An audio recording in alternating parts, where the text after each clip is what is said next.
Assalamualaikum warahmatullahi wabarakatuh. Waalaikumsalam warahmatullahi wabarakatuh. Selamat pagi dan salam sejahtera bagi kita. Pertama-tama yang saya hormati Bapak Kepala Sekolah SMK Negeri 3 Guru. Kemudian yang saya hormati calon guru penggerak angkatan ke-9. Yang saya hormati Bapak Ibu guru yang hadir pada saat ini. Sebelum kita masuk kepada materi aksinya dan disampaikan oleh calon guru penggerak, kita akan mendengarkan sepatah kata yang disampaikan oleh Bapak Kepala Sekolah kepada calon-calon guru penggerak ke depan di SMK Negeri 3 Guru. Kepada Bapak, waktu tempat saya persilakan.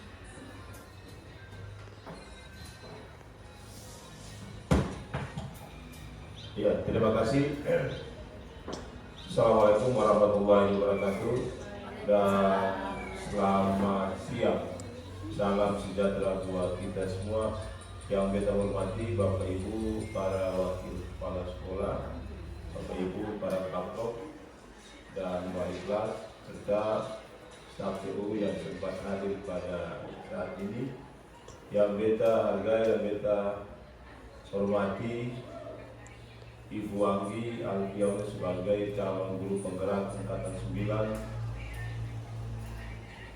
pada SMK Negeri 3 Guru tahun 2023 ini, yang alhamdulillah masih mengikuti tahapan-tahapan seleksi calon guru penggerak angkatan 9 tahun 2023 yang sempat hadir dan berpartisipasi penuh pada kegiatan-kegiatan calon guru penggerak. Bapak Ibu para staf dewan guru yang beta hormati, saya selaku Kepala SMK Negeri 3 Guru sangat mengharapkan bahwa kegiatan-kegiatan seperti ini membawa dampak yang positif, membawa menambah pengetahuan serta banyak membantu bukan saja calon guru penggerak, tapi Bapak Ibu guru yang sebentar nanti akan mengikuti tes calon guru penggerak angkatan berikutnya. Saya berharap sungguh bahwa kegiatan ini bukan sampai di sini saja, tapi akan ditindaklanjuti sehingga ke depan nanti guru penggerak akan bertambah pada SMK 3 Guru ini. Yang berikut, saya sangat memberikan apresiasi kepada Bapak Ibu calon guru penggerak yang pada 2 tahun lalu pada SMK 3 Guru ini telah meloloskan 1 orang guru penggerak dan 1 orang pengajar praktek. Ini menunjukkan bahwa kita selangkah lebih maju. Dan saya berharap setelah Ibu Anggi ada calon-calon guru penggerak lain, sehingga sekolah kami ini mendapat banyak guru penggerak, berarti ini menunjukkan bahwa kemajuan yang sangat bagus bagi sekolah kami.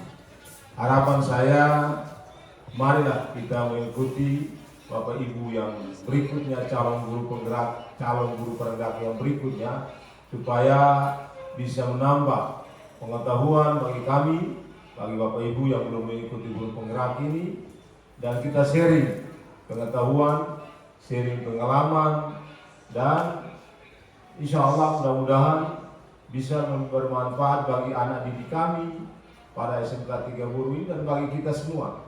Baik itu staf dewan guru, baik itu calon guru penggerak, dan akan membawa dampak positif sekali bagi kami semua. Yang berikut, harapan kami, marilah kita mengikuti secara saksama materi yang akan dipaparkan oleh Ibu Anggi selaku calon guru penggerak angkatan ke-9 tahun 2023. Mudah-mudahan Allah Subhanahu wa Ta'ala, Tuhan yang Maha Kuasa, memberkati dan meridai apa yang merupakan tujuan dan cita-cita kita semua, khususnya kepada Ibu Anggi sebagai calon guru penggerak. Mungkin harapan kami itu mudah-mudahan apa yang akan disampaikan oleh Ibu Anggi bermanfaat bagi kita semua. Akhirnya, billahi taufiq wal hidayah. Wassalamualaikum warahmatullahi wabarakatuh dan selamat siang.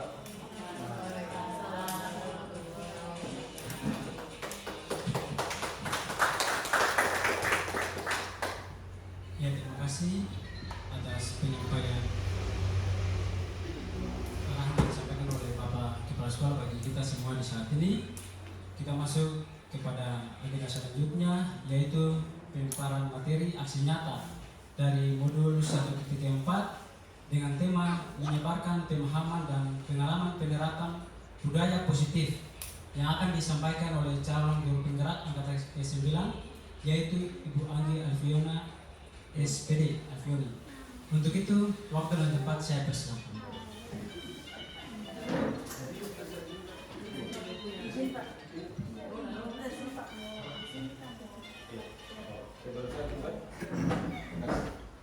Makasih banyak, Pak. Iya. Tinggal 2 hari. Apa itu?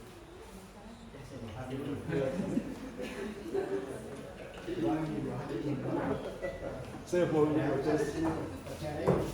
ikut jadi.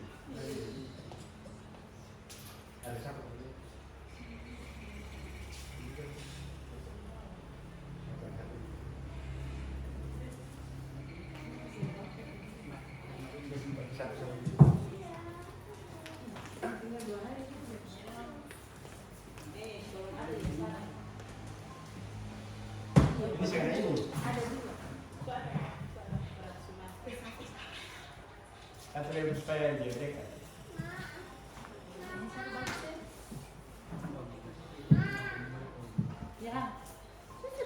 Baik, Bapak Ibu guru yang saya hormati, Bismillahirrahmanirrahim. Assalamualaikum warahmatullahi wabarakatuh. Selamat pagi dan salam sejahtera untuk kita semua. Salam. Baik Bapak Ibu, dan alhamdulillah yang kami hormati tadi sudah Kepala Sekolah sampaikan arahan dan dukungannya untuk beta sebagai calon guru penggerak angkatan 9. Terus yang saya hormati Bapak Ibu guru hebat yang sudah sempatkan hadir untuk mengikuti kegiatan saya, kegiatan dalam aksi nyata modul 1.4. Bapak Ibu. Terus di sini saya langsung saja Bapak Ibu untuk mengefisienkan waktu. Pada kegiatan saya ini aksi nyata modul 1.4. Nah, saya sudah melewati yang namanya modul 1. Di sini modul 1 itu ada modul 1.1, 1.2 sampai dengan modul 1.4 Bapak Ibu. Dan sekarang saya sudah melewati namanya modul 1.4. Dan tugas saya sebagai calon guru penggerak yang telah saya pelajari dan telah saya petik pengalaman maupun pengetahuan yang ada pada modul pendidikan calon guru penggerak ini. Nah, di sini saya akan berbagi praktik baik kepada Bapak Ibu. Bukan saya bilang menggurui ya, bukan saya mengajari. Ini kita sebagai saya hanya ingin memberikan berbagi praktik baik, kemudian kita di sini saling sharing, Bapak Ibu. Seperti itu. Nah, di sini tema yang akan saya bawakan yaitu menyebarkan pemahaman dan pengalaman penerapan budaya positif, khususnya yang ada di sekolah kita ini, yaitu SMK Negeri 30. Lanjut, Pak Mon. Nah, salam dan bahagia. Selamat datang Bapak Ibu guru hebat.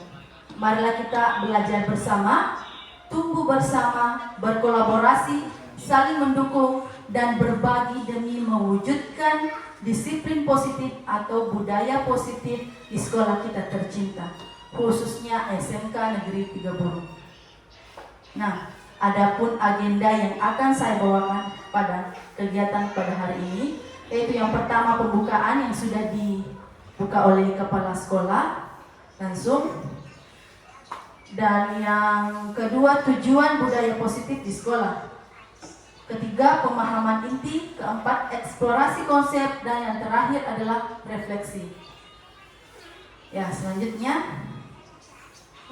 di sini Bapak Ibu bisa lihat tujuan dari budaya positif yang ada di sekolah. Nah, tentu kita pernah dengar yang namanya Ki Hajar Dewantara. Ya, Bapak Ibu. Nah, Ki Hajar Dewantara ini mengingatkan bahwa tujuan pendidikan adalah menuntun segala kodrat yang ada pada anak-anak agar mereka dapat mencapai keselamatan dan kebahagiaan yang setinggi-tingginya, baik sebagai manusia maupun sebagai anggota masyarakat. Nah, tujuan membangun budaya positif di sekolah, ini tujuan budaya positif, yaitu apa? Menumbuhkan karakter, di mana karakter itu diharapkan menjadi manusia dan anggota masyarakat untuk mencapai keselamatan dan kebahagiaan seperti tujuan pendidikan nasional kita.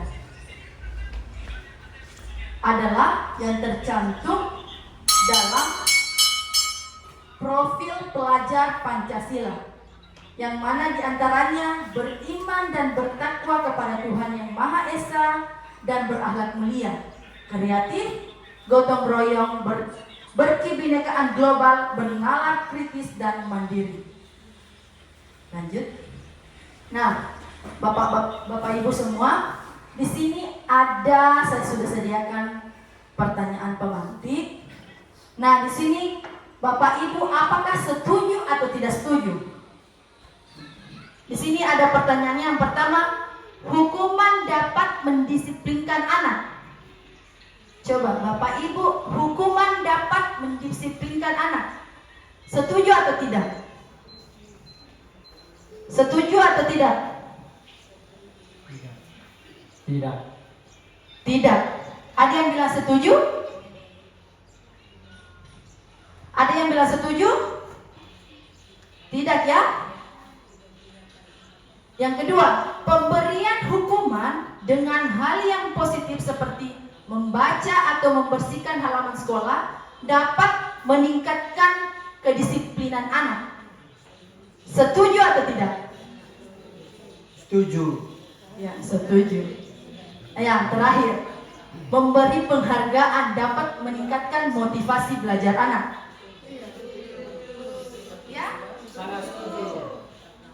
Sangat setuju. Ya, sangat setuju. Baik Bapak Ibu, dari pertanyaan-pertanyaan pemantik tadi itu akan terjawab dengan sendirinya.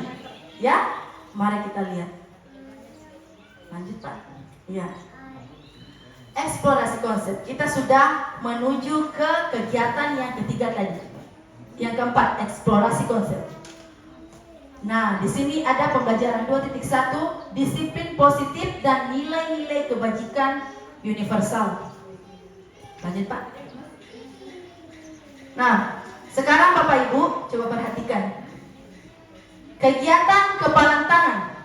Sekarang saya minta tolong kepada Bapak Ibu, ada yang berperan sebagai A dan ada yang berperan sebagai B. Baik Bapak Ibu, ada yang berperan sebagai A dan ada yang berperan sebagai B. Nah, coba Pak Randi berperan sebagai A, Bu Jahima berperan sebagai B. Nah, yang selanjutnya juga seperti itu. Nah, di sini kegiatan kepalan tangan ini kita lakukan. Ada A dan ada B. Nah, sobeklah secari kertas. Si A sobek secari kertas kecil. Tuliskan benda yang paling si A suka, benda yang paling si A senang. Tulis di kertas kecil. Silakan Bapak Ibu yang berperan sebagai A. Silakan Bapak Ibu yang berperan sebagai A.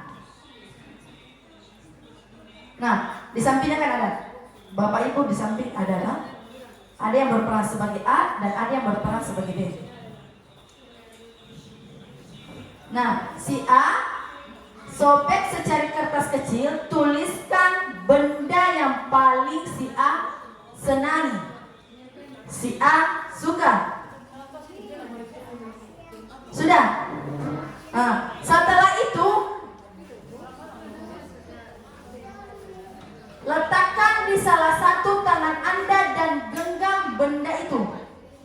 Yang kertas tadi yang sudah Bapak Ibu tulis di kertas ini, secari kertas, Bapak Ibu pegang di salah satu tangan Ibu. Bapak Ibu. Iya. Bagaimana? Nah, genggam. Mau tangan kanan kah tangan kiri? Sudah? Sudah? Nah, sekarang tugasnya si B. Sekarang tugasnya si B berusaha membuka kepalan tangan si A. Dengan berbagai cara untuk meminta si A memberikan benda tersebut. Si B bisa membujuk, bisa merayu, bisa mengancam, bisa menyuap, apa saja agar supaya si A ini memberikan secari kertas tersebut. Bagaimana Bapak Ibu? Sudah? Sudah? Bagaimana Bapak Ibu sudah? Sekarang dari kegiatan kepalan tangan ini apa yang Bapak Ibu dapat? Dari kegiatan kepalan tangan ini apa yang Bapak Ibu dapat?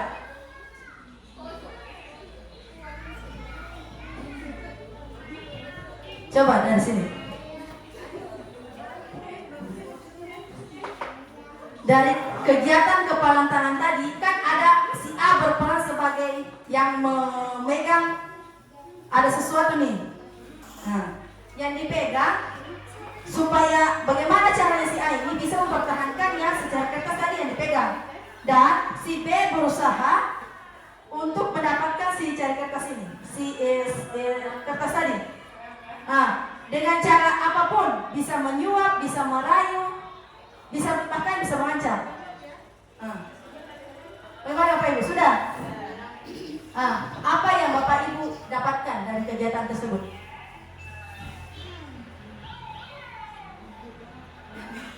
Ibu Ija sebagai B, sebagai A, Ibu Dian. Nah, apa yang Ibu Dian rasakan dan apa yang Ibu Dian dapat dari kegiatan ini?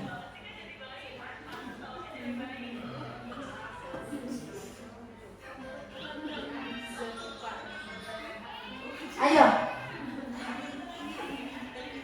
Ya, Ibu Dian tetap mempertahankan apa yang Ibu Dian pegang. Nah, dari sini Bapak Ibu, lagi Pak. Dari sini Bapak Ibu, kegiatan dan kepalan tangan dan Bapak Ibu yang lakukan tadi.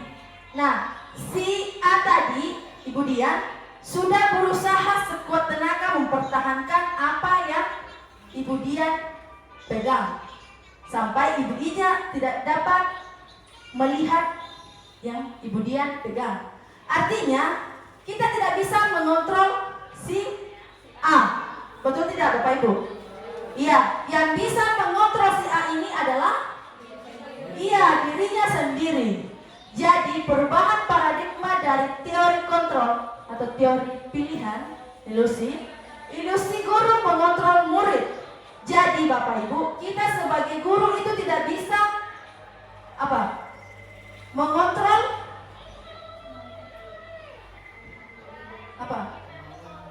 keinginan peserta didik. Jadi kita harus memahami apa yang dibutuhkan oleh peserta didik. Ilusi bahwa kritik dan membuat orang merasa bersalah dapat menguatkan karakter. Ilusi bahwa semua penguatan positif efektif dan bermanfaat.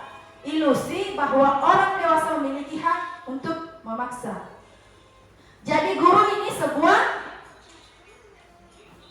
ilusi, Bapak Ibu guru. Ya? Ya, lanjut, Pak. Nah, di sini ada perubahan paradigma stimulus, respon, dan teori kontrol. Siapa sesungguhnya yang memiliki kontrol? Nah, di sini kita bisa lihat stimulus respon. Stimulus respon di sini kita bisa mencoba mengubah orang agar berpandangan sama dengan kita. Nah, untuk teori kontrolnya kita berusaha memahami pandangan yang lain tentang dunia. Maksudnya apa? Kita mencoba mengubah orang agar berpandangan sama dengan kita. Nah, Bapak Ibu, kita tidak bisa mengontrol orang untuk bisa sama dengan kita. Apa yang kita mau belum tentu orang itu mau, ya Bapak Ibu ya. Sama halnya dengan murid, peserta didik. Apa yang peserta didik itu, apa yang guru mau, itu belum tentu peserta didik inginkan, ya Bapak Ibu.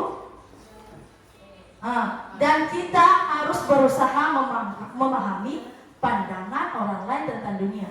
Ya, kita sebagai guru itu harus memahami apa yang peserta didik mau, apa yang peserta didik butuhkan. Seperti itu Bapak Ibu. Terus yang kedua, perilaku buruk dilihat sebagai suatu kesalahan. Nah, kalau teori kontrol, semua perilaku memiliki tujuan. Nah, yang tadi, Ibu Dian sudah berusaha untuk mempertahankan apa yang Ibu Dian punya. Dan Ibu Dian itu memiliki tujuan. Tujuannya apa? Ya, dia mempertahankan apa yang menjadi miliknya Bu Dian. Seperti itu Bapak Ibu. Terus yang ketiga, stimulus respon yang ketiga, orang lain bisa mengontrol saya. Dari kontrolnya, hanya Anda yang bisa mengontrol diri Anda. Betulkah Bapak Ibu? Iya kan? Walaupun kita bilang, ini kamu harus begini, siswa, kamu harus begini, kamu harus begini. Nah, kita seorang guru harus memahami, karena yang bisa mengontrol diri siswa itu bukan guru, ya. Hanya peserta didik sendirilah yang bisa mengontrol diri mereka sendiri. Nah, selanjutnya saya bisa pemaksaan ada pada saat bujukan gagal. Teori kontrolnya, kolaborasi dan konsekuensi menciptakan pilihan-pilihan baru. Nah, di sini Bapak Ibu, dari kegiatan kepala tangan tadi yang Bapak Ibu lakukan, si Ibu Dian tadi tidak mau memberikan kepada si Ibu Ija.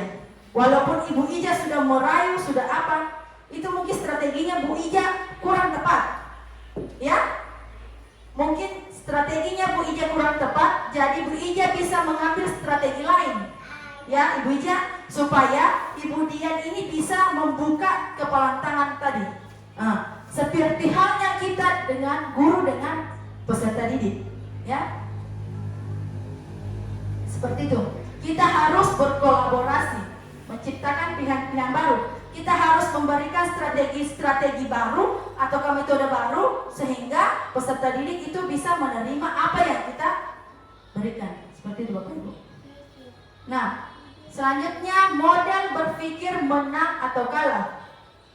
Nah, di sini kalau stimulus respon itu dia berpikir menang atau kalah. Kalau teori kontrol, model berpikir menang dan menang. Seperti itu Bapak Ibu. Lanjut Pak. Nah, di sini ada alur disiplin positif, teori kontrol oleh Dr. William Glasser. Ini yang beta sudah dapat di pendidikan guru penggerak. Nah, di sini Anda bisa lihat, Anda bisa mengontrol orang lain, hanya Anda yang bisa mengontrol diri Anda. Makna disiplin, belajar kontrol diri dengan menggali potensi kita agar tercapai tujuan mulia, yaitu sesuatu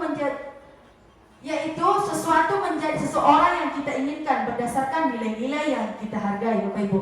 Nah, nilai-nilai ini yang akan kita lihat nanti.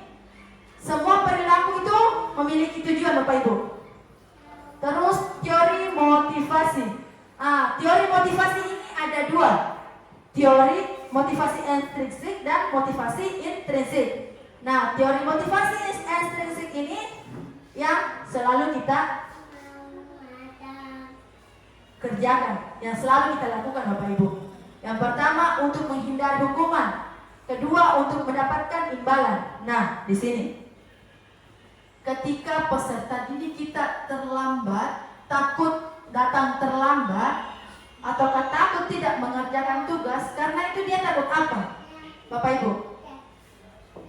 Takut hukuman ya? Iya, takut dihukum.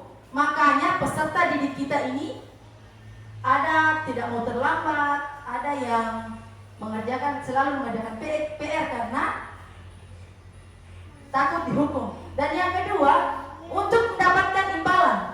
Nah, biasa Bapak Ibu pengalaman, ini pengalaman pribadi, waktu saya sekolah, Bapak Ibu, waktu SD itu kelas 1 sampai kelas 6 SD itu saya peringkat 1 terus.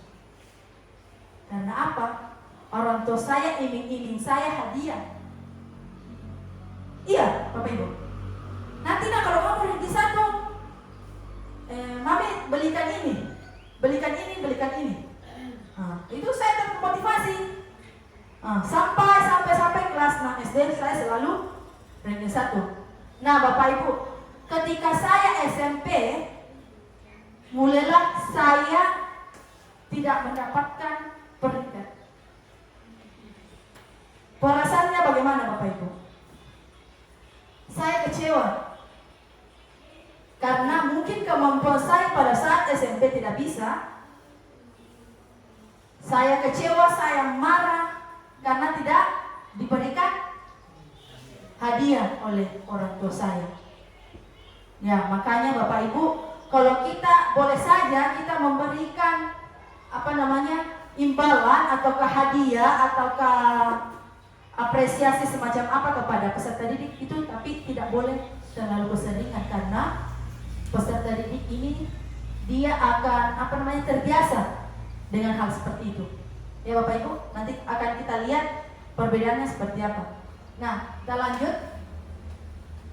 Ini untuk motivasi intrinsik. Nah, yang harus kita lakukan yang ini, motivasi intrinsik yang harus kita perlihatkan dan yang harus kita tunjukkan. Untuk menghargai diri sendiri ini ada nilai-nilai kebajikan universal dan keyakinan kelas. Nanti akan materi selanjutnya akan saya jelaskan.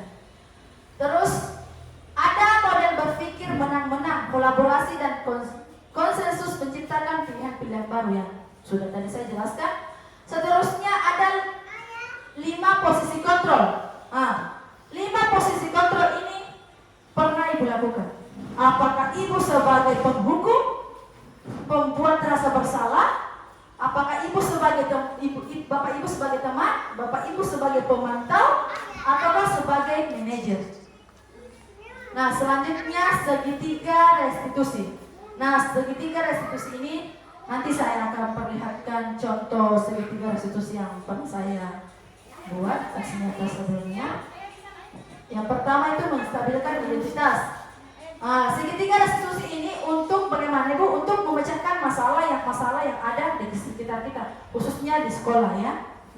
Yang kedua validasi kebutuhan, ketiga menanyakan keyakinan. Nah, di sini ada 5 kebutuhan selanjutnya. Ada 5 kebutuhan dasar manusia. Bapak Ibu, saya tanya dulu. Kebutuhan dasar manusia. Bapak dan Ibu guru ini ada kebutuhan Pak Sen? Semua memiliki kebutuhan kan? Iya, sama hanya dengan peserta didik kita memiliki kebutuhan masing-masing. Nah, di sini akan kita bahas itu 5 kebutuhan dasar manusia. Yang pertama, bertahan hidup. Betul nggak Sen, Bapak Ibu? Bertahan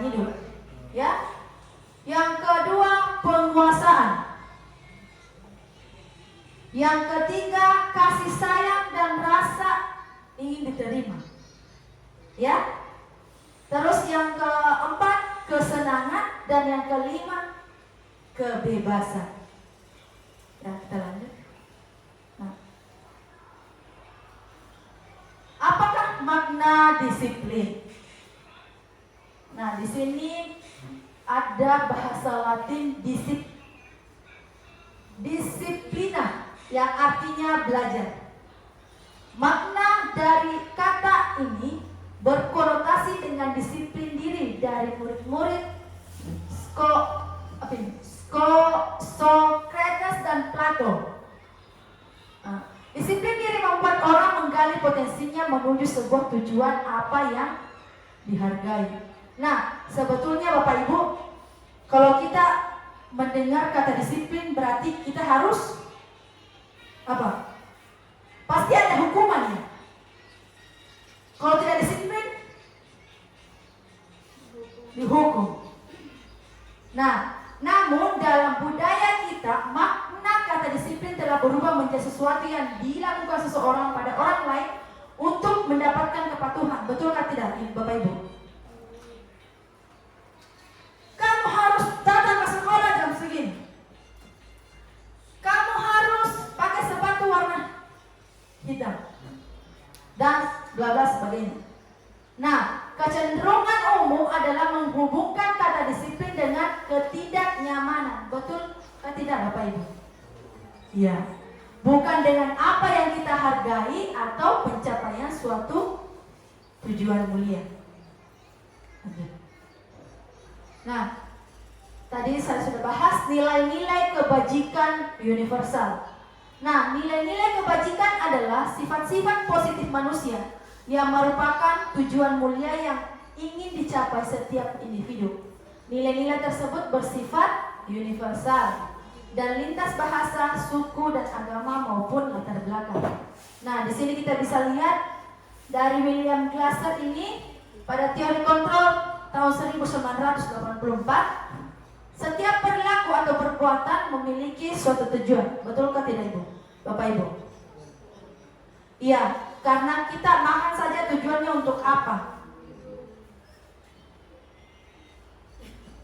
Kita makan tujuannya untuk apa? Menghilangkan rasa lapar, kenyang. Ya, Bapak Ibu ya. Jadi, iya, seperti itu Bapak Ibu. Dengan mengaitkan nilai-nilai kebajikan yang diyakini seseorang, maka motivasi intrinsik akan terbangun, sehingga menggerakkan motivasi dari dalam untuk dapat mencapai tujuan mulia yang diinginkan. Selanjutnya, nilai-nilai kebajikan yang ingin dicapai oleh setiap anak Indonesia kita dikenal dengan profil pelajar Pancasila. Ya, yaitu beriman, bertakwa kepada Tuhan Yang Maha Esa dan berakhlak mulia, mandiri, bernalar kritis, berpindakaan global, bergotong royong, dan kreatif. Ini harusnya Bapak Ibu harus hafal ini, yang profil pelajar Pancasila. Lanjut. Nah, ini Bapak Ibu profil pelajar Pancasila. Oke, kita refresh dulu ya. Nah, sekarang kita akan bernyanyi dulu supaya penyegaran Bapak Ibu. Ya.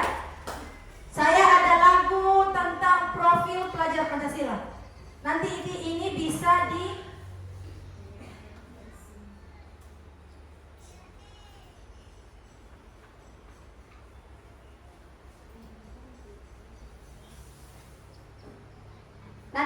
diterapkan di kelas Bapak Ibu. Sebagai eksplikum juga bisa.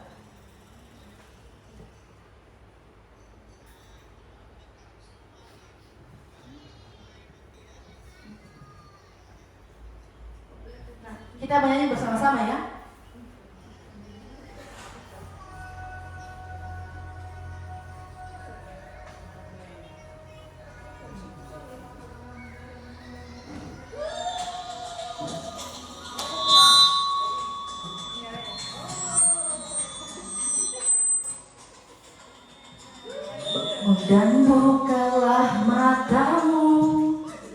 Saatnya meraih mimpimu, arahkan pandangan ke depan, akan menuntunmu. Sadarilah masa berganti, tantangan yang kita hadapi, bergandeng tangan untuk negeri kita menanti berseri. Pancasila, pas dalam sila-silanya, kita belajar Pancasila, yang kita jaga untuk Indonesia. Satu dalam perbedaan, tantangan dan berlari,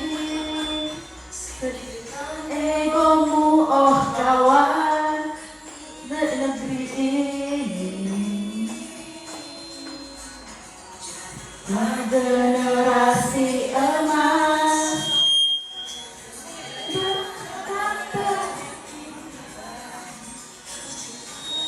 Harus berani, kita terus torehkan prestasi.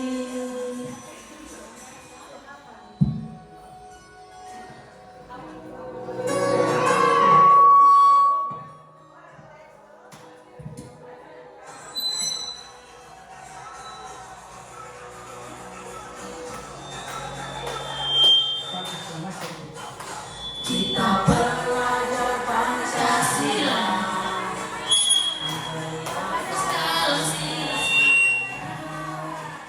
kita belajar Pancasila, kita jaga untuk Indonesia. Kita belajar Pancasila, kita bernafas dalam sila-silanya. Kita belajar Pancasila, kita jaga untuk Indonesia. Ya, tepuk tangan Bapak Ibu.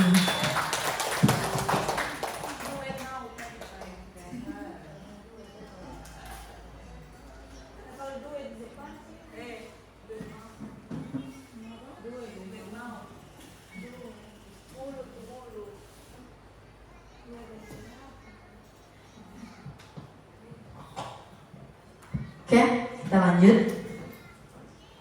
Nah, lagu tadi hanya intermezzo saja Bapak Ibu, supaya Bapak Ibu saya mengantuk, ya.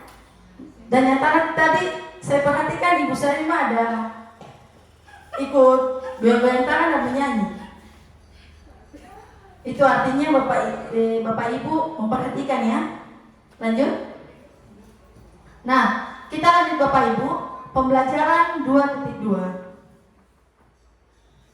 teori motivasi, hukuman dan penghargaan, dan restitusi. Lanjut Pak. Nah, teori motivasi perilaku manusia. Yang pertama itu untuk menghindari ketidaknyamanan atau hukuman. Yang telah saya jelaskan tadi bahwa peserta didik itu dia tidak ingin peraturan yang ada itu dia tidak ingin langgar karena dia takut apa? Takut dihukum, Bapak Ibu. Bukan dia meyakini apa yang ada di sekolah, peraturan di sekolah, tapi dia hanya takut dihukum. Itu saja Bapak Ibu. Terus yang kedua, untuk mendapatkan imbalan yang sudah tadi saya ceritakan. Jadi dia ingin mendapatkan imbalan, jadi dia ingin berbuat yang baik karena ingin mendapatkan imbalan. Terus yang ketiga, untuk menghargai diri sendiri. Nah, Bapak Ibu, yang selama ini Bapak Ibu lakukan itu ada pada motivasi yang mana? Motivasi eksternal kah atau motivasi internal? Bapak Ibu. Yang Bapak Ibu yang selalu Bapak Ibu lakukan sehari-hari di sekolah kepada peserta didik kita itu merupakan motivasi eksternal kah atau motivasi internal?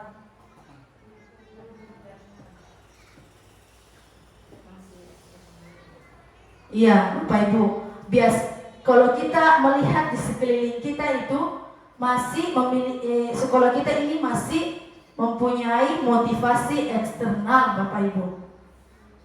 Karena bagaimana? Karena coba perhatikan peserta didik kita. Mereka melanggar peraturan itu, tidak melanggar peraturan itu karena mereka tidak ingin dihukum Bapak Ibu. Bukan peserta didik kita ini meyakini bahwa oh sepatutnya kita datang terlambat karena harus seperti ini. Tidak. Karena mereka itu takut dihukum. Ya Bapak Ibu. Lanjut. Nah, merdeka menurut Ki Hajar Dewantara. Merdeka itu artinya tidak hanya terlepas dari perintah, akan tetapi cakap juga memerintah diri sendiri.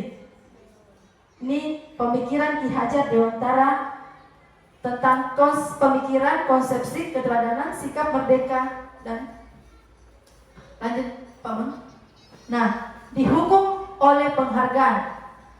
Coba Bapak Ibu guru bayangkan, hukuman dan penghargaan itu sama atau tidak? Tidak sama. Kalau kita lihat hukuman dan penghargaan itu sama Bapak Ibu.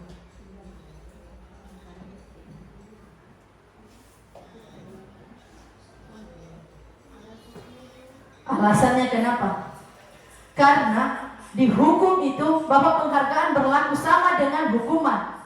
Dalam artinya meminta atau membujuk seseorang melakukan sesuatu untuk memenuhi suatu tujuan tertentu dari orang yang meminta atau membujuk. Dorongannya eksternal dan akan ada faktor ketergantungan.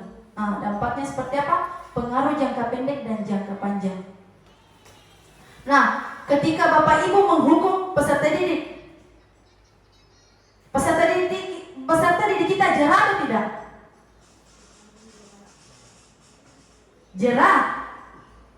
Yang sering datang terlambat, yang sering bolos ini, Bapak Ibu, yang saya tanya. Jerah atau tidak? Ya, nyatanya kan anak-anak kita ini tidak jerah dengan hukuman. Ya Bapak Ibu? Setuju kan? Setuju? Ya, setuju. Nah, kalau kita kasih imbalan,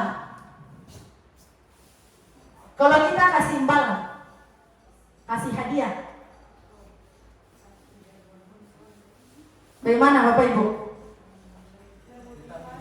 Iya, termotivasi, mungkin awalnya termotivasi, tapi ketika kita tidak memberi imbalan, dan anak itu seperti apa? Dan akan kembali seperti sifat sebelumnya Bapak Ibu. Jadi, mengapa saya mengatakan hukuman dan penghargaan itu sama? Karena alasannya seperti itu Bapak Ibu.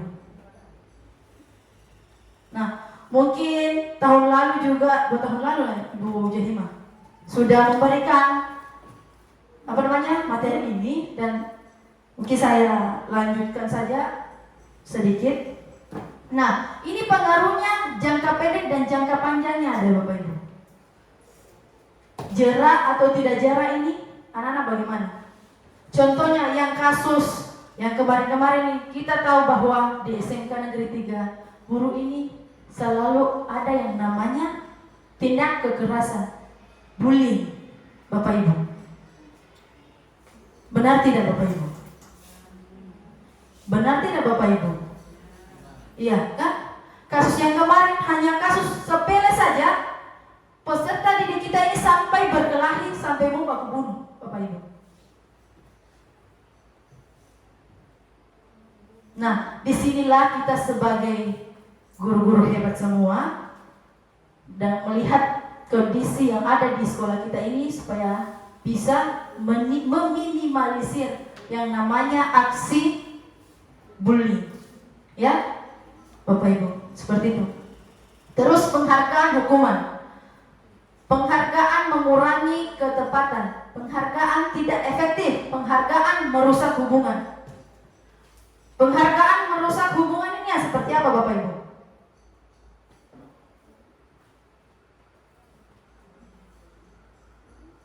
Contohnya, ketika Bapak Ibu mengajar ketika Bapak Ibu memberikan imbalan kepada satu orang itu, padahal ada si anak B ini yang dia mestinya yang dapat juga, tapi dia tidak dapat, jadi terjadi kecemburuan. Betul Bapak Ibu, terjadi kecemburuan. Nah, hal-hal seperti ini ya yang akan kita hindari Bapak Ibu. Mungkin saat ini kita acuh saja tentang hukuman dan imbalan untuk peserta didik kita. Nah, dihukum oleh penghargaan berkualitas, penghargaan mematikan kreativitas, penghargaan mengurangi motivasi intrinsik tadi, percaya diri, mengelola diri. Lanjut Pak. Nah, bentuk program kebajikan atau apresiasi. Nah, di dalam memberikan apresiasi atau pengakuan perlu diingat beberapa hal Bapak Ibu. Yang pertama, beri pengakuan itu secara khusus. Beri pengakuan secara pribadi. Beri pengakuan kepada semua murid. Jadi, ketika Bapak Ibu ingin memberikan, misalnya Bapak Ibu mungkin hari pertama Bapak Ibu memberikan si A imbalan, ya. Terserah mau imbalan apresiasi seperti apa, apakah sebuah pujian kah, apakah, ya. Dan besok-besok Ibu masuk di kelas itu lagi, jangan si A lagi yang dapat imbalan, Bapak Ibu. Mungkin bisa saja anak yang misalnya yang tidak memperhatikan pelajaran yang ada di dalam kelas itu, mungkin saja kita bisa memberikan penghargaan supaya mereka merasa oh bahwa beta diperhatikan nih, ternyata selama ini Bapak dan Ibu guru perhatikan beta, walaupun beta bikin hal-hal yang tidak senang, tidak apa, seperti itu Bapak Ibu. Baik Bapak Ibu, kita lanjut. Beri pengakuan secara konsisten, secara kontinu, berkelanjutan Bapak Ibu. Jangan hari ini Bapak Ibu mungkin di dalam kelas apresiasi, terima kasih nak, kamu mulai begini. Besoknya Bapak Ibu duduk diam saja dalam kelas, tidak memberikan apresiasi kepada peserta didik. Pasti peserta didik akan merasa jenuh, kecewa. Ya, seperti itu Bapak Ibu. Fokus pada proses. Nah, ini yang paling penting. Fokus pada proses. Yang paling penting proses atau hasil Bapak Ibu? Proses atau hasil yang penting? Ya, proses ya. Ya. Contohnya saja ketika kita memberikan soal ujian semester contohnya, itu peserta didik mungkin si A mendapatkan 95, si B. Ternyata pada saat proses KBM, proses belajar mengajar dalam kelas, si A ini tidak aktif dalam kelas. Lah ketika si A ujian nilainya dapat 95, dapat 100.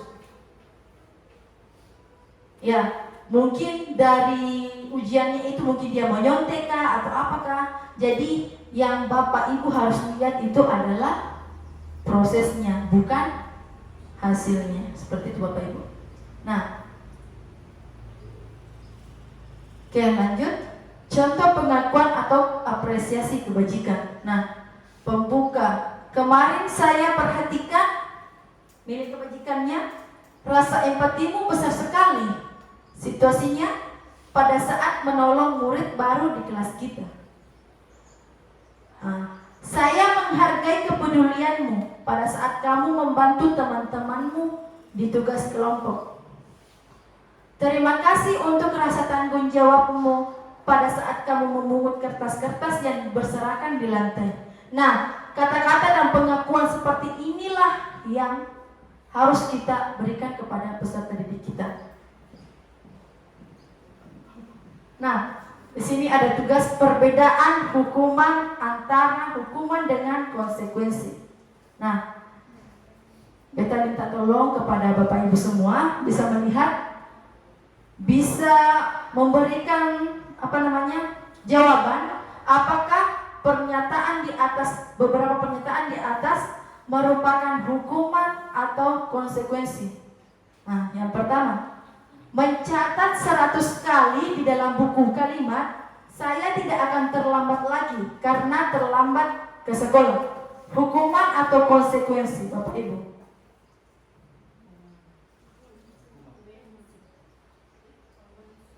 Ya, ada bilang hukuman, ada yang mengatakan konsekuensi. Nanti kita lihat jawabannya Bapak Ibu sama-sama. Yang kedua, lari mengelilingi lapangan basket 2 kali karena terlambat hadir di sekolah. Hukuman atau konsekuensi? Hukuman. Baik. Murid diminta untuk push up 13 kali karena tidak menggunakan masker ke sekolah. Hukuman. Menggantikan kertas tugas teman yang telah dicoret-coret. Konsekuensi. Membersihkan tumpahan air di meja tulis karena tersenggol pada saat belajar. Konsekuensi.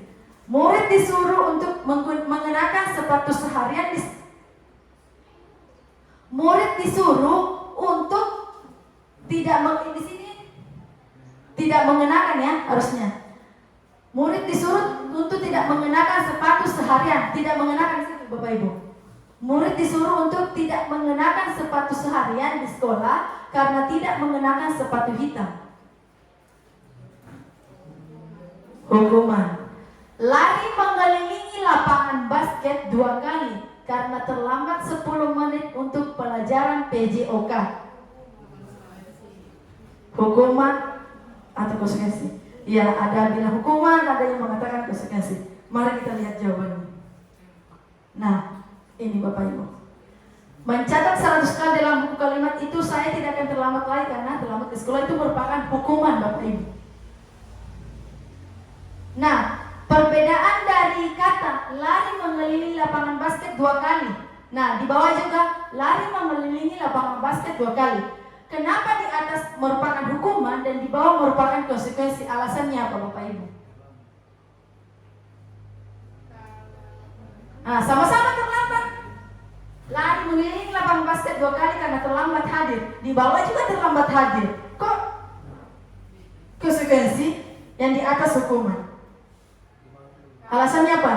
Kalau di atas itu karena terlambat datang ke sekolah, kalau di bawah itu karena terlambat pada jam mata pelajaran PJOK, sehingga dia diberi konsekuensi untuk lari beberapa menit sesuai lapangan sesuai dengan mata pelajaran yang diajarkan pada hari itu.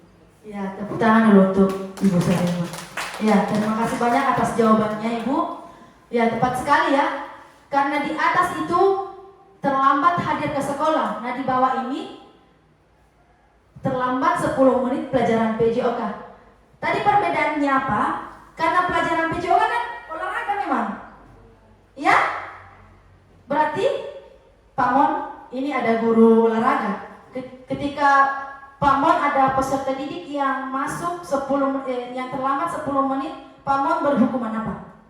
Beri semacam pelajaran kepada peserta didik seperti apa? Ya, itu pusat, kemudian lari. Ya, itu karena memang mata pelajarannya Pak Mon itu gerakan-gerakan kayak push up, lari, jadi itu termasuk dalam konsekuensi Bapak Ibu. Jadi Bapak Ibu sudah paham ya, hukuman itu yang mana, konsekuensi itu yang mana. Oke, lanjut Pak. Nah, perbedaan hukuman dan konsekuensi. Hukuman sesuatu yang menyakitkan harus terjadi. Kalau konsekuensi sesuatu yang harus terjadi. Nah, contohnya tadi. Kalau anak-anak terlambat kita suruh push up 30 kali. Itu anak-anak tidak sakit, perasaannya bagaimana? Iya, kesal. Tetapi tidak bisa diungkapkan. Iya, kesal, tetapi tidak bisa diungkapkan. Jengkel dengan Bapak Ibu kasih hukuman berat-berat ini. Katong suruh jalan kaki dari ruang mana ini. Baru Bapak Ibu kasih hukuman push up. Mungkin ada hukuman yang, maksudnya mungkin ada pelajaran yang lebih baik lagi Bapak Ibu ya. Nah, konsekuensi seperti misalnya tanpa sengaja peserta didik menumpahkan air, disuruh melap, itu kan bukan hukuman ya, karena kesalahannya kenapa dia menumpahkan air. Seperti itu Bapak Ibu. Nah, membuat anak sakit, iya kan? Hukuman, membuat anak sakit untuk jangka waktu lama. Mungkin anak itu merasa dendam. Ih, Bapak Guru itu selalu suruh katong push up. Setiap kali katong ini selalu push up terus. Pasti di hati anak-anak itu merasa jengkel dengan katong. Betul tidak Bapak Ibu? Iya. Membuat anak merasa tidak nyaman dan jangka waktu yang pendek. Anak membenci kedisiplinan, anak menghargai disiplin, paksaan, stimulus tanggapan.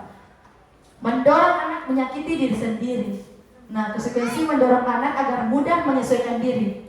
Hukuman konsep diri yang buruk, kalau konsekuensi konsep diri yang baik. Nah, anak belajar untuk menyembunyikan kesalahan. Kalau konsekuensi anak belajar untuk mematuhi peraturan. Coba Bapak Ibu. Anak belajar untuk menyembunyikan kesalahan. Coba, ketika kita sering memberikan hukuman kepada peserta didik, anak itu sering sembunyikan kesalahannya tidak? Sering ya? Iya. Bapak Ibu pernah perhatikan tidak peserta didik kita yang sering bolos ini? Kata langsung panggil lagi, besoknya bolos lagi. Panggil lagi. Nah, kadang ini anak didik kita tidak bolos lewat sini, lewat belakang rumah Bapak Ibu. Dari hutan-hutan ini dia laju sampai dia keluar ke laut sana. Bapak Ibu. Nah, kalau konsekuensi anak belajar untuk mematuhi peraturan. Nah, hukuman, marah, rasa bersalah, dipermalukan, merasa tak dihargai. Nah, anak peserta didik yang sering dikasih hukuman, dia merasa marah. Betul tidak Bapak Ibu? Dia merasa bersalah, dipermalukan, dan merasa tak dihargai. Seperti itu Bapak Ibu. Nah, untuk konsekuensi kehilangan hak, dibuat tidak nyaman, diasingkan untuk sementara. Nah, lanjut Pak. Nah, kita lanjut. Apa itu restitusi? Restitusi adalah proses menciptakan kondisi bagi murid untuk memperbaiki kesalahan mereka, sehingga mereka bisa kembali kepada kelompok mereka dengan karakter yang lebih kuat. Restitusi juga merupakan kolaboratif yang mengajarkan murid untuk mencari solusi dari masalah mereka dan membantu murid untuk berpikir tentang orang seperti apa yang mereka ingin menjadi, dan bagaimana mereka harus memperlakukan orang lain. Lanjut Pak. Nah ini Bapak Ibu bisa lihat. Iya. Identitas gagal. Nah, hukuman. Kenapa hukuman dikatakan identitas gagal? Nah, di sini nanti ada pernyataan-pernyataan yang mendukung kenapa hukuman ini menjadi identitas gagal. Nah, sebagai identitas sukses itu disiplin, konsekuensi dengan restitusi. Nah, untuk hukuman sesuatu yang menyakitkan. Nah, ini tadi sudah dijelaskan ya. Restitusi merupakan suatu pilihan. Lanjut Pak Mun. Nah, 9 ciri-ciri restitusi. Bukan untuk menebus kesalahan, namun untuk belajar dari kesalahan. Nah, nanti Bapak Ibu saya akan memberikan contoh restitusi yang telah saya buat di kelas untuk menyelesaikan permasalahan kepada anak peserta didik kita. Nah, yang kedua memperbaiki hubungan. Yang ketiga tawaran bukan paksaan. Ya Bapak Ibu. Yang keempat restitusi menuntut untuk melihat ke dalam diri. Terus yang kelima restitusi mencari kebutuhan dasar yang mendasari tindakan. Restitusi diri adalah cara yang lebih baik. Restitusi fokus pada karakter bukan tindakan. Restitusi fokus pada solusi. Restitusi mengembalikan murid yang berbuat salah pada kelompoknya. Nah, penjelasan ini tadi akan kita lihat pada video.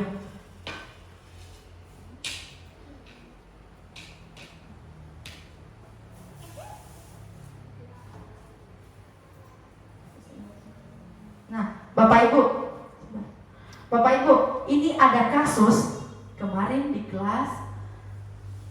Kasusnya seperti apa? Ada 2 siswa kelas 2 TKJ yang bernama Mahmud dan Ihsan saling berebut buku hingga pada saat akhirnya buku tersebut robek atau koyak, ya. Nah, bagaimana cara saya menyelesaikan masalah ini? Saya menggunakan metode restitusi, segitiga restitusi yang tadi saya sudah jelaskan, menstabilkan keadaan, memvalidasi kesalahan yang ada, dan menanyakan keyakinan kelas. Nah, Bapak Ibu bisa lihat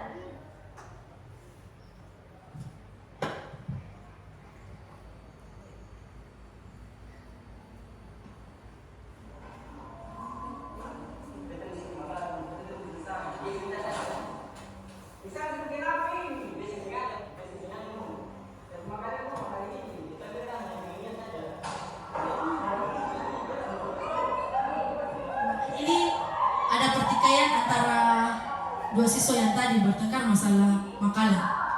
Nah, di sini saya menggunakan pendekatan segitiga restitusi. Yang pertama itu menstabilkan identitas. Nah, saya tanyakan kenapa bisa seperti itu.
Di sini peserta didik mengambil keputusan sendiri untuk memperbaiki makalah yang sudah dirobek tadi, ya Bapak Ibu. Jadi peserta didik ini tanpa kita menyuruhnya atau tanpa kita memberikan hukuman, peserta didik ini menyadari kesalahan dia. Nah, dengan pendekatan segitiga restitusi ini kita bisa menyelesaikan masalah baik-baik kepada peserta didik, dan peserta didik ini meyakini bahwa apa yang sudah mereka lakukan itu adalah salah. Seperti itu Bapak Ibu.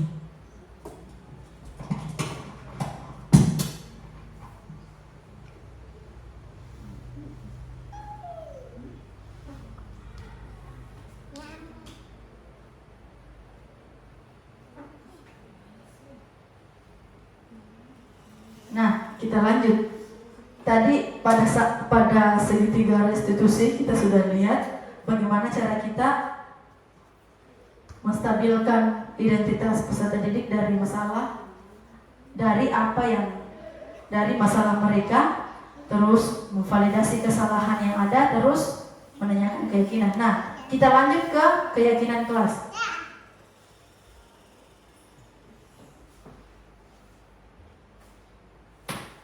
Nah, mengapa tidak peraturan saja?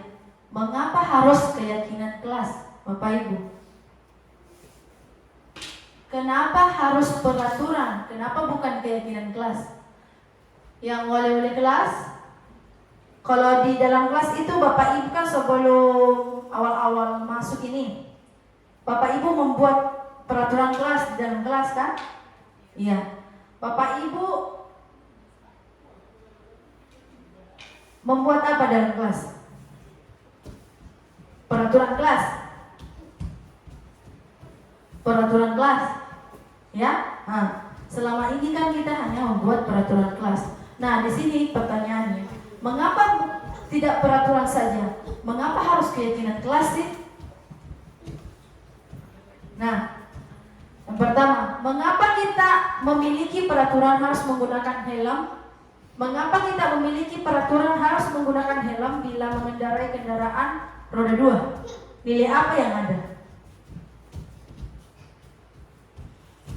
Nilai-nilai apa yang ada yang terkandung dalam pernyataan di atas? Mengapa kita memiliki peraturan harus menggunakan helm bila mengendarai kendaraan roda 2? Nilai apa? Iya, keselamatan ya. Terus, mengapa kita memiliki peraturan 3M? Menggunakan masker, mencuci tangan, dan menjaga jarak 1,5 meter. Nah, ini pada saat peraturan ini, pada saat masih COVID ya. Tapi mungkin masih bisa kita ini ya, sampai sekarang ya. Nah, ini mengapa? Nilai kesehatan dan keselamatan. Mengapa kita memiliki peraturan harus datang tepat waktu pada saat mengikuti pelatihan? Ya, nilai kedisiplinan. Baik, untuk mendukung motivasi intrinsik, kembali ke nilai-nilai keyakinan atau keyakinan lebih menggerakkan seseorang dibandingkan mengikuti serangkaian peraturan. Coba Bapak Ibu. Biasanya kan kalau kita peraturan biasanya kan ada kata-kata yang mengatakan peraturan itu kan dibuat untuk dilanggar. Betul tidak Bapak Ibu? Ya kan? Peraturan itu dibuat untuk dilanggar. Kan banyak yang mengatakan seperti itu. Nah, bagaimana kalau keyakinan?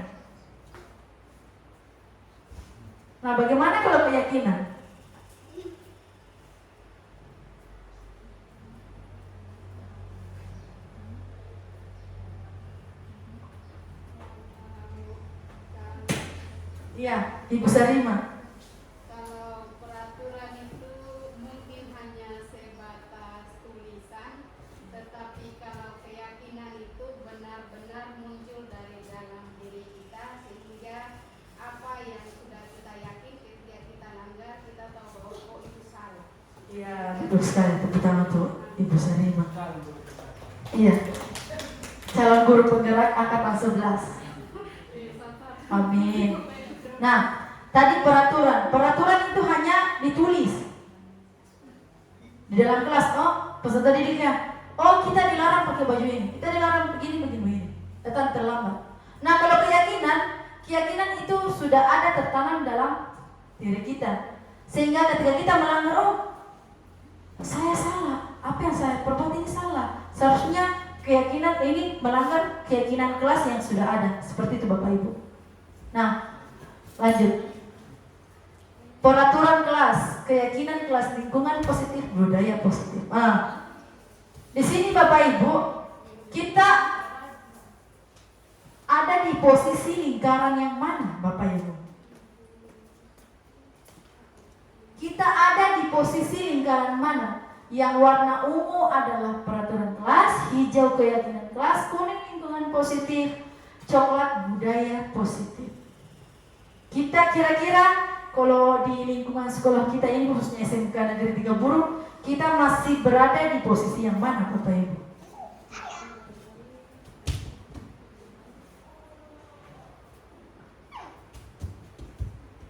Kita masih di posisi mana Bapak Ibu? Peraturan kelas.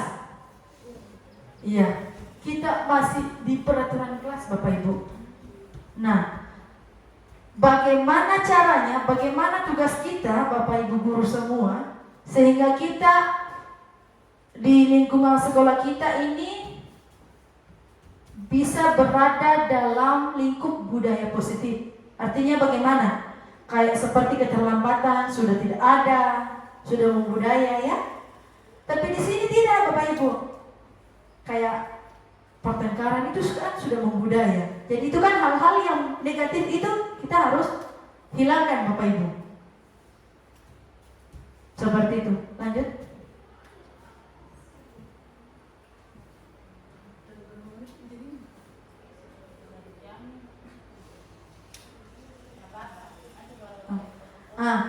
Yang mana yang merupakan Bapak Ibu, coba perhatikan di atas.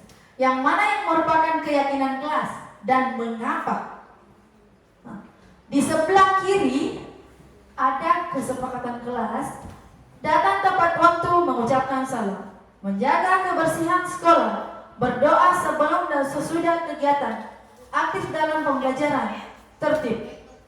Untuk kesepakatan kelas yang sebelah kanan, kami guru dan murid yang saling menyayangi. Kami murid yang bersemangat belajar. Kami murid yang peduli dengan teman-teman. Kira-kira dari kesepakatan kelas di atas, yang mana kira-kira yang merupakan keyakinan kelas dan mengapa? Bapak Ibu.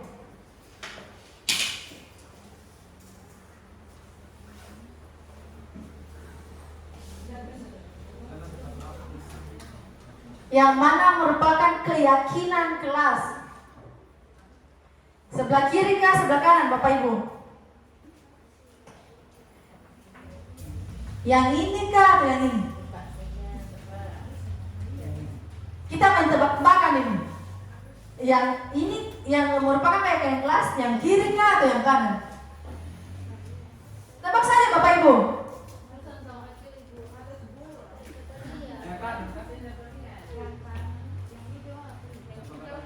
Yang sebelah kiri itu datang tepat waktu mengucapkan salam, menjaga kebersihan sekolah, berdoa sebelum dan sesudah kegiatan, aktif dalam pembelajaran, tertib. Nah, itu yang pertama. Yang sebelah kanan itu kami guru dan murid saling menyayangi. Kami murid yang semangat belajar. Kami murid yang peduli dengan teman-teman. Coba, Ibu Jahima. Yang merupakan keyakinan kelas, sebelah kiri kan, sebelah kanan?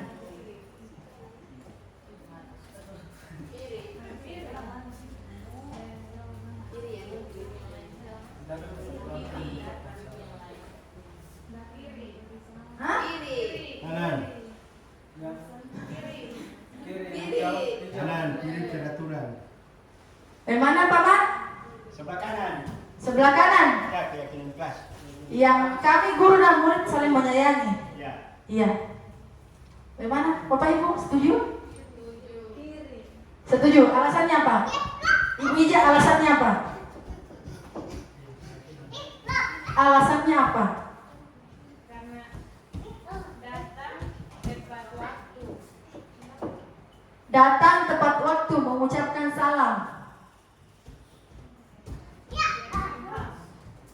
Itu keyakinan kelas.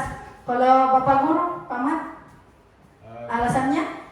Yang untuk sebelah kiri itu dia lebih ke tertib, misalkan datang tepat waktu, harus memberikan salam, itu bagian dari tertib. Kalau kesepakatan kelas, berarti kita sudah meyakini bahwa kita sudah melewati tertib, artinya kita sudah satu peningkatan di atas itu. Artinya berarti sudah ada sikap yang ditunjukkan, sehingga kami harus begini, kami harus begini. Iya, Bapak Ibu. Sebelah kanan. Bapak Ibu. Nah, mungkin Bapak Ibu selama ini yang wali-wali kelas nih, khususnya wali-wali kelas nih, biasanya kan membuat peraturan dalam kelas itu kan seperti ini kan, yang sebelah kiri ini kan. Nah, pernahkah Bapak Ibu tanyakan kepada peserta didik? Bapak Ibu, hello. Halo. Pernahkah Bapak Ibu tanyakan kepada peserta didik tentang kesepakatan kelas yang akan Bapak Ibu buat di dalam kelas? Pernahkah tidak Bapak Ibu tanyakan? Pernahkah tidak Bapak Ibu berdiskusi dengan peserta didik? Ada yang pernah dan ada yang tidak kan Bapak Ibu? Nah, untuk membedakan keyakinan dengan peraturan kelas, kalau peraturan kelas itu yang ada tertulis itu, yang kita sudah buat langsung tempelkan lah, peserta didik harus patuh itu peraturan yang ada. Lah, kalau keyakinan kita buat sama-sama dengan peserta didik supaya peserta didik tanamkan dalam dirinya bahwa oh kita tidak boleh terlambat datang ke sekolah. Seperti itu Bapak Ibu. Jadi kalau mereka terlambat, jadi mereka yang merasa sendiri, mereka yang merasa bahwa oh memang betul-betul kita ini, padahal ini kan kesepakatan bersama. Tidak boleh kita seperti ini. Seperti itu Bapak Ibu ya. Nah, lanjut Pak. Nah, ini ada pertanyaan Bapak Ibu. Peraturan keyakinan kelas. Nah, di sini ada peraturan, di sini ada keyakinan kelas. Nah, keyakinan kelas di sini saya mau tanya, kita sharing ya. Di sini nilai-nilai apa yang ada? Nilai-nilai apa yang terkandung dalam peraturan yang ada? Yang pertama, selalu kembalikan buku ke tempatnya. Nilai-nilai apa yang ada? Selalu mengembalikan buku ke tempatnya.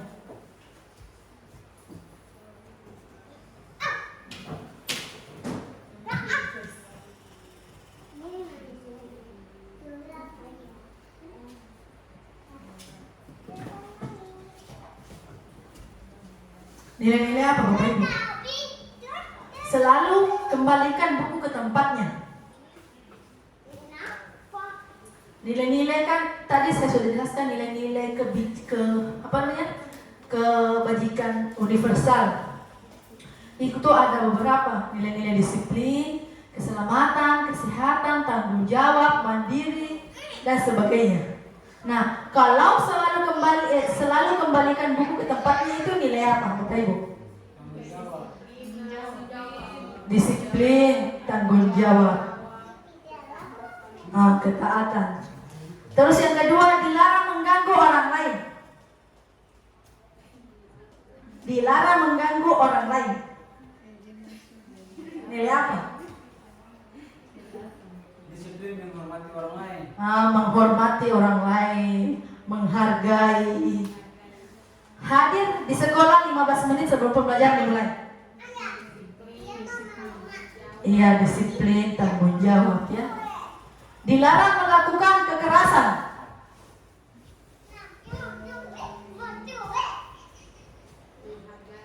Menghargai. Ya, toleransi juga. Dilarang menggunakan narkoba, ini yang paling penting. Dilarang menggunakan narkoba. Nilainya apa?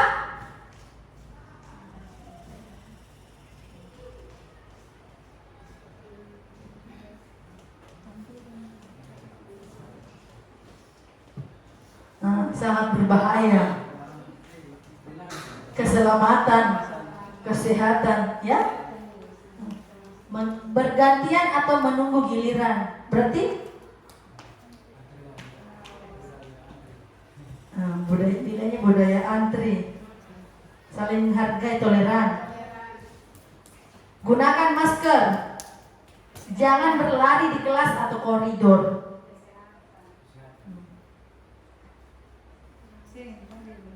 Iya. Ya, kesehatan. Jangan berlari di kelas atau koridor. Keselamatan, saling menghargai karena mengganggu yang lain ya. Oke, lanjut. Ini. Tanggung jawab, menghormati orang lain, berkomitmen, keselamatan, menghargai orang lain, kesehatan, menghormati orang lain, bersabar, kesehatan, keselamatan dan keamanan. Ya, lanjut. Nah, selanjutnya pembelajaran keempat, kebutuhan dasar manusia dan dunia berkualitas. Nah, tadi sudah ada 5 kebutuhan ya. Ada 5 kebutuhan. Yang pertama,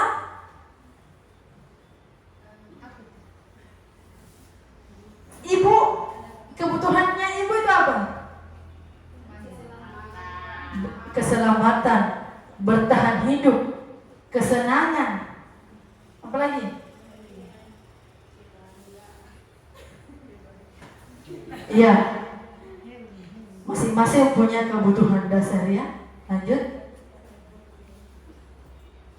Nah, ini kebutuhan dasar manusia Bapak Ibu. Yang pertama itu bertahan hidup. Bertahan hidup kan? Yang kedua kasih sayang dan rasa diterima. Ya kan? Penguasaan, kesenangan dan kebebasan. Lanjut, teman. 5 posisi kontrol ini yang paling penting Bapak Ibu, yang harus Bapak Ibu ingat. Lanjut. 5 posisi kontrol. Nah, di sini 5 posisi kontrol ini, di sini ada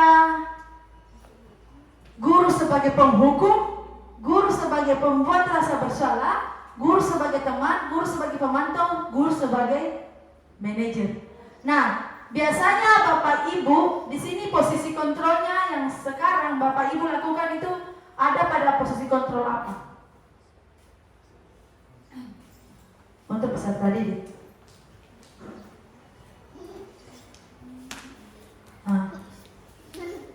Bapak Ibu, kita masih dalam posisi penghukum dan berbuat merasa bersalah. Kenapa?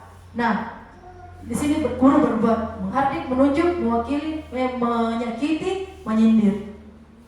Nah, di sini guru berkata, kalau kamu tidak melakukannya, awas ya, rasakan ya, nanti ibu kasih hukuman. Ya kan? Berarti kita guru ini masih posisi sebagai penghukum, Bapak Ibu. Nah, yang kedua, pembuat rasa bersalah. Kamu seharusnya, kamu sudah tahu, ibu sudah lelah mengatakannya. Ibu stres. Nah, terkadang kan kita mengatakan ke peserta didik seperti itu kan? Ataukah kamu tidak ini, kamu tidak ingat orang tuamu di rumah. Orang tuamu sudah susah payah menyekolahkan kamu. Coba Bapak Ibu, ya kan? Berarti kita masih posisi pembuat rasa bersalah Bapak Ibu. Harusnya kita di posisi ini Bapak Ibu, posisi pemantau dengan manajer. Kalau sebagai teman seperti apa? Ayolah nak, kalau kamu tidak belajar, kamu tidak belajar baik, nanti kepala sekolah marah, nanti kepala sekolah marah ibu. Ayolah belajar. Itu posisi sebagai teman. Kalau kita posisi sebagai pemantau, bagaimana? Peraturannya seperti apa nak? Kenapa kamu harus seperti ini? Kan ada peraturan tidak boleh begini, ya kan? Kalau posisi sebagai manajer, apa yang kita yakini, apa yang bisa kau kerjakan untuk memperbaiki kesalahan? Seperti yang kasus Mahmud dan Ihsan tadi. Masalahnya kan cuma masalah makalah, sampai robek makalahnya. Lah, Mahmud berusaha memperbaiki kesalahannya dengan mau menggantikan makalah Ihsan tadi. Seperti itu Bapak Ibu. Jadi kita buat peserta didik kita ini, bukan kita yang seolah-olah kita kasih masalah, permasalahkan ke dia, seolah-olah dia yang merasakan apa Bapak Ibu, merasakan kesalahan sendiri Bapak Ibu. Seperti itu. Lanjut. Nah, tugasnya di sini. Di sini ada beberapa pertanyaan lagi Bapak Ibu. Bapak Ibu jawab lagi. Di sini jawabannya 5 posisi kontrol. Apakah pernyataan-pernyataan di atas sebagai posisi kontrolnya sebagai pemantau, penghukum kah atau apa? Kita lihat. Saya kecewa sekali dengan kamu. Saya kecewa sekali dengan kamu. Dari pernyataan itu posisi kontrolnya sebagai apa? Saya kecewa sekali dengan kamu.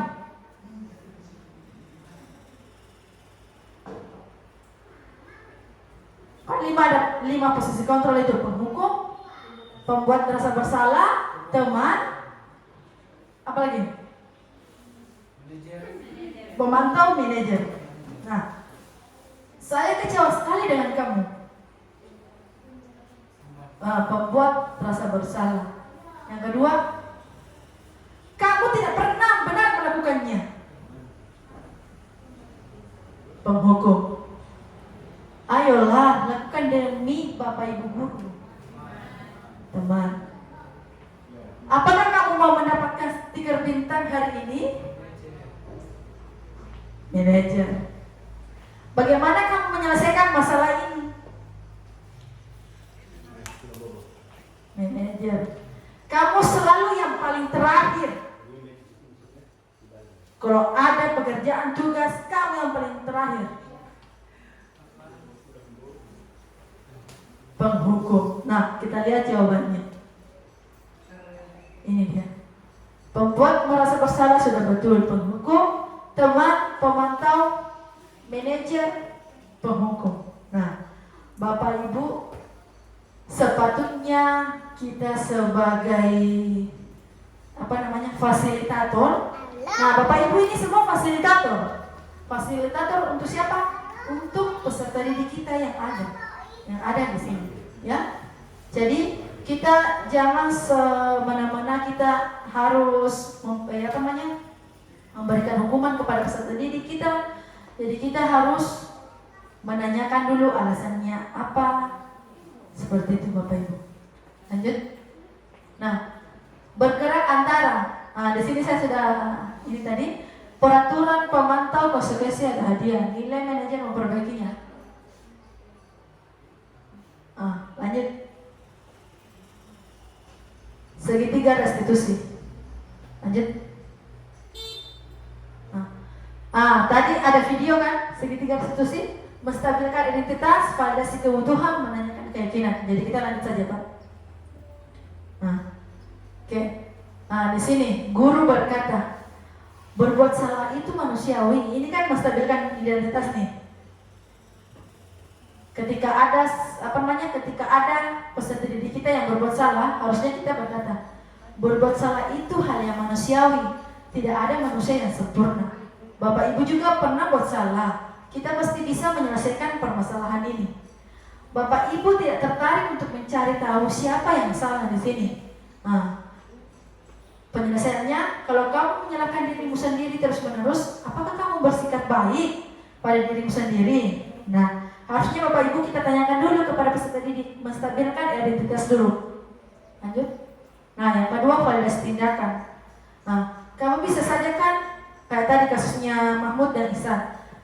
Mahmud, kamu bisa saja kan minta baik-baik makalahnya Ihsan.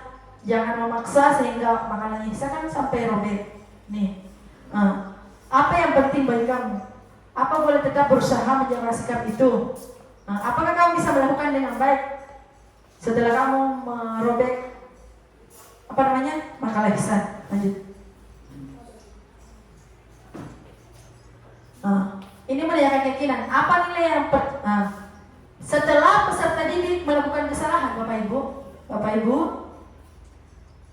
Ibu?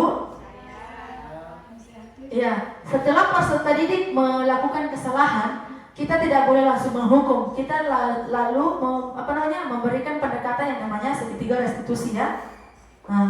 Jadi peserta didik ini mereka sendiri yang mencari solusi dari permasalahan yang mereka hadapi. Jadi bukan kita yang langsung memberikan hukuman, tapi mereka sendiri yang menyadari kesalahan mereka. Setelah itu kita menanyakan keyakinan kelas yang ada. Apa yang sudah kalian perbuat? Ini tidak sesuai dengan keyakinan yang sudah kita buat. Seperti itu Bapak Ibu. Lanjut. Nah, kita tiba di penghujung kegiatan. Nah, di sini kita sama-sama merefleksikan diri Bapak Ibu. Nah, di sini ada refleksi. Saya mau satu orang guru saja, bapak atau ibu guru, merefleksikan diri apa yang sudah didapat dari kegiatan ini. Nah, yang pertama, hal baru apa yang mengubah paradigma Anda yang Anda dapatkan? Dari materi tadi mulai dari awal, dari kata disiplin, nilai-nilai kebajikan, 5 posisi kontrol dan sebagainya. Nah, hal apa yang mengubah paradigma Bapak Ibu? Terus yang kedua, perasaan apa yang muncul selama mengikuti kegiatan ini? Ada tidak perubahan dari sebelumnya? Oh, mungkin saya selalu menghukum peserta didik. Mungkin dari sini setelah Bapak Ibu menerima materi, mungkin ada perubahan seperti itu. Terus yang ketiga, peran Amung seperti apa yang Anda telah lakukan selama modul ini? Nah, sebelum melihat materi ini, kira-kira Ibu di posisi apa?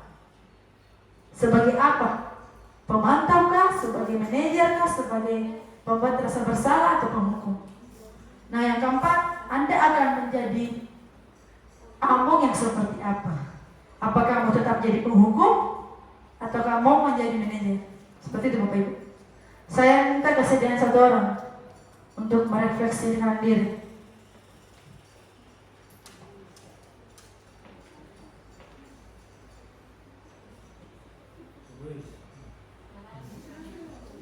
Ayo Bapak Ibu. Setelah 1 jam lebih ya, saya bicara terus di depan ini, pasti ada sedikit yang terlintas di benak Bapak Ibu. Oh ya, ternyata harusnya seperti ini. Nah, dari praktik baik ini Bapak Ibu yang saya sudah dapatkan di pendidikan guru penggerak ini, nanti yang calon guru penggerak angkatan berikutnya juga akan mengalami hal yang sama seperti saya Bapak Ibu. Nah, saya minta kesediaannya satu orang untuk merefleksikan diri.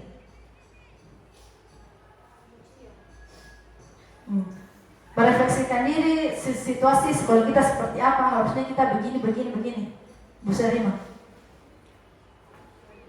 Setelah mengikuti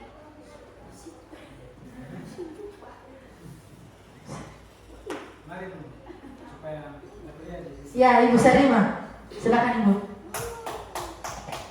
Setelah mengikuti rangkaian kegiatan yang sudah disampaikan oleh calon guru penggerak Ibu Anggi, ada beberapa hal yang menarik yang selama ini kami ternyata sudah lakukan, tetapi kami tidak tahu bahwa ini sebenarnya ini yang sudah kami lakukan. Contoh seperti keyakinan kelas sudah kami lakukan, tetapi kami tidak tahu bahwa itu adalah keyakinan kelas. Kemudian ada beberapa materi lagi seperti antara aturan dengan konsekuensi yang tadinya hukuman dengan Hukuman. konsekuensi yang tadinya kami tidak bisa membedakan antara mana itu hukuman, mana itu konsekuensi, sehingga dengan mengikuti kegiatan guru penggerak ini kami bisa membedakan antara kedua hal tersebut. Iya, Mungkin itu saja yang bisa saya. Ya, tepuk tangan Ibu Sarima. Ya, mungkin awal-awal Ibu Sarima sudah melakukan yang namanya keyakinan kelas ya. Iya. Tapi Ibu Sarima dari awal dia tidak tahu bahwa peraturan itu dengan keyakinan kelas itu beda. Ternyata beda. Nah, setelah Ibu Sarima lakukan, perubahannya seperti apa Ibu? Apakah peserta didik yang dulunya mungkin Ibu melakukan peraturan saja, tidak keyakinan kelas? Kan kalau keyakinan kelas, kita membuat kesepakatan itu bersama kan? Bersama antara kita guru dengan peserta didik supaya sama-sama menerima dan sama-sama memaknai apa yang akan kita lakukan dan apa yang tidak boleh kita lakukan, seperti itu. Kira-kira seperti apa Ibu? Perubahannya seperti apa? Maksudnya perubahannya seperti apa? Apakah peserta didik ini mulai jarang terlambat? Setelah kita mendalami apa sih sebenarnya materi daripada keyakinan kelas, setelah kita mendekati beberapa siswa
Ya, terima kasih banyak Ibu Sarima.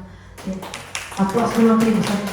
Ya, itu salah satu contoh praktik baik yang sudah Ibu Sarima lakukan di dalam kelasnya Ibu Sarima.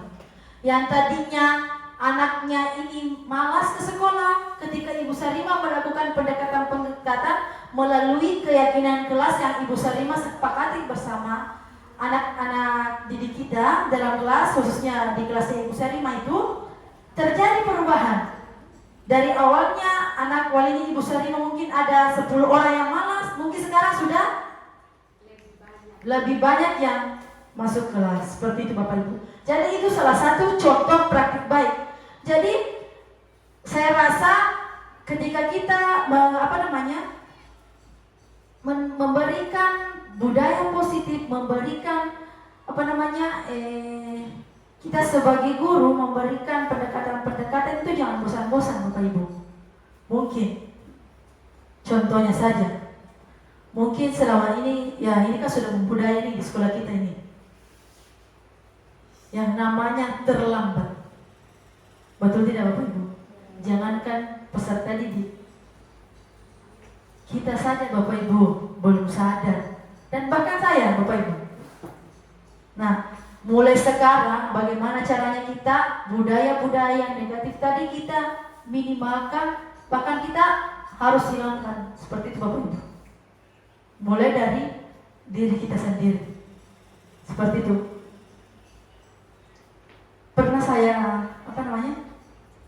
Pernah saya tanya ini di kelas yang kosong ini, yang sedang ada guru. Belajar apa nak? Sing ada jam Ibu. Sing ada jam. Sing ada jam Ibu. Sing ada jam. Lah belajar apa? Belajar ini Ibu. Ini ada gurunya, kenapa saya dipanggil? Malah sih Ibu, betul panggil lagi sama saya masuk. Nah, budaya-budaya seperti ini kan anak-anak bisa contoh Bapak Ibu. Betul tidak Bapak Ibu? Iya. Buat apa? Pasti di pikiran peserta didik ini, buat apa kita lakukan seperti ini? Bapak guru saya aju tak aju sama saja, ya kan? Nah, kita Bapak Ibu sebagai fasilitator, sebagai kita tidak bisa mengubah apa yang ada pada peserta didik kita, karena peserta didik sebenarnya itu Bapak Ibu memiliki minat dan bakat masing-masing. Bagaimana caranya Bapak Ibu bisa mengembangkan minat dan bakat masing-masing peserta didik?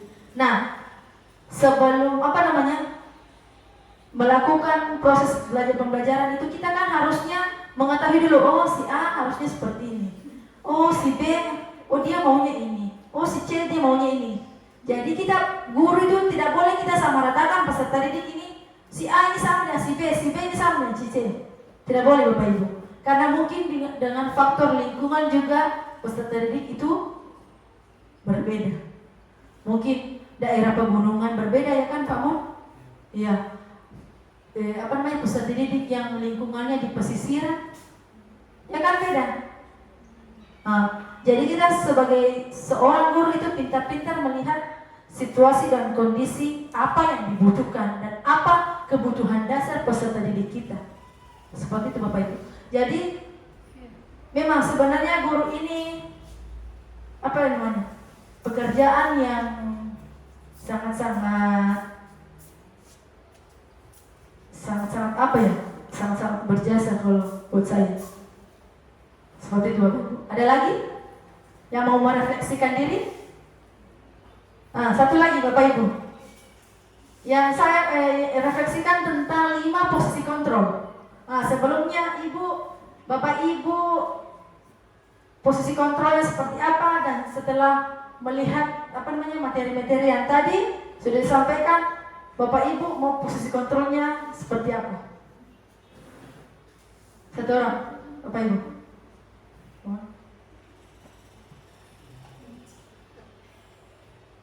Dari Bapak guru lagi ya?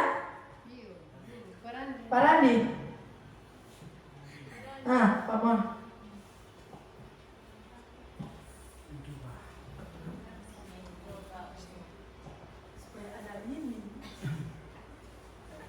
Ya, terima kasih Bu atas kesempatan diberikan. Setelah kurang lebih 1 jam, Katong masih setia untuk mengikuti materi yang disampaikan oleh Ibu Anggi tadi, calon guru penggerak angkatan 9. Setelah kita mengikuti materi ini, baru kita sadar. Kita sadar bahwa kita sebagai guru tuh jangan terlalu kita memberikan hukuman kepada siswa. Ada langkah-langkah tadi itu kita terapkan di kelas, baik sebagai wali kelas, bahkan kita sebagai guru mapel. Saya terinspirasi dengan salah satu poin yang ada tadi terkait dengan hukuman ya, hukuman ada hukuman. Contoh ketika siswa yang terlambat untuk mata pelajaran PJOK disuruh untuk berlari keliling lapangan, kemudian push up. Siapa tahu mereka terlambat itu karena yang pertama waktu, jarak tempuh. Karena mungkin ada yang tinggal di Babalu, ada yang tinggal di Derlade dan sebagainya sehingga terlambat. Itu kita tidak boleh langsung memberikan hukuman, tapi ada hukuman yang lain. Suruh mereka untuk membacakan, suruh mereka hal-hal yang lain yang bersifat positif.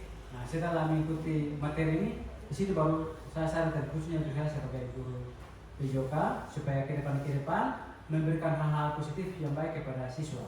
Dan cukup banyak yang Katong dapat di saat ini, tinggal semuanya itu kembali kepada Katong masing-masing supaya di SMK Negeri 30 di ke depan ini Katong masuk kepada budaya kelas tadi kan, budaya inovasi tadi, budaya positif tadi, supaya setiap tahun itu makin hari menjadi lebih baik. Terima kasih. Ya, terima kasih banyak atas refleksinya, Pak Mon. Sangat luar biasa ya. Dari sebelumnya Pak Mon mungkin sering menghukum anak-anak yang lebih ini. Mungkin dari setelah melihat dan merefleksikan diri dari pemaparan-pemaparan yang tadi saya sampaikan, mungkin ada pencerahan sedikit bahwa kita tidak boleh menghukum semena-mena peserta didik kita. Kita harus menggunakan pendekatan-pendekatan yang salah satunya tadi ada pendekatan restitusi Pak Mon. Ya, segitiga restitusi. Jadi kita harus menstabilkan identitas dulu, terus validasi kesalahan apa yang ada, terus menanyakan keyakinan. Seperti itu Pak Mon. Ya, masih ada lagi? Kalau tidak ada, mungkin sampai di sini penyampaian saya tentang penerapan budaya positif khususnya di sekolah tercinta kita di SMK Negeri 30. Terima kasih atas kesempatan dan kesediaannya untuk mengikuti kegiatan saya. Dan salam guru hebat. Wassalamualaikum warahmatullahi wabarakatuh.